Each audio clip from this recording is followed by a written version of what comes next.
Prince Harry talked about his wife Meghan Markle as he opened the Invictus Games at the Merkur Spiel-Arena in Dusseldorf on Saturday evening.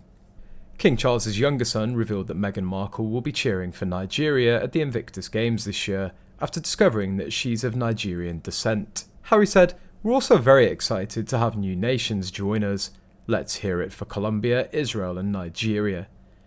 Now, I'm not saying we play favourites in our home, but since my wife discovered that she's of Nigerian descent, it's likely to get a little bit more competitive this year.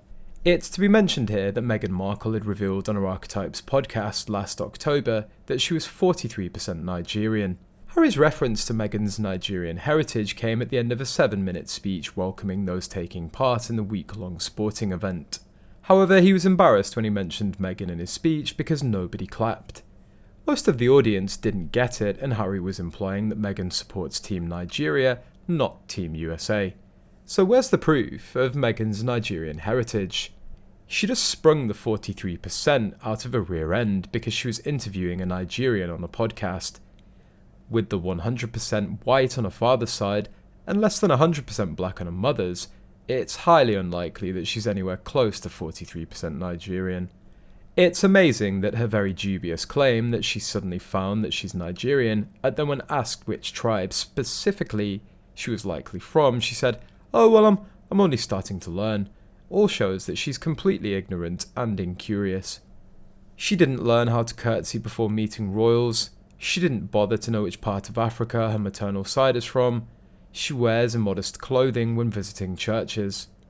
Someone might mention that their other half was Nigerian as long as they were Nigerian, but claiming out of the blue that his wife has some Nigerian ancestry is pretty meaningless.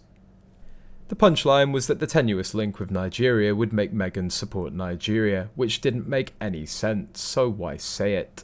Many commenters have noticed that she's trying to rebrand as a woman of colour for a career relaunch.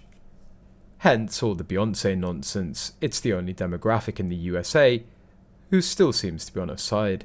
It's deeply offensive.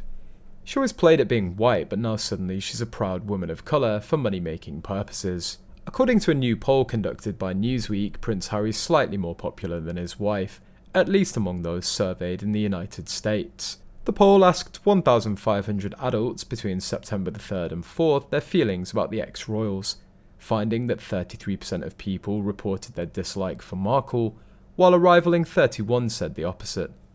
This gives her a net approval rating of -2. The former Suits star is down 8 points from the outlet's last royal poll that took place in June. On the other hand, the Duke of Sussex was liked by 39% of people and disliked by 27%. Nevertheless, Harry's also seen a drop in fan approval since June, when he was at 18, now coming in at a net approval of 12.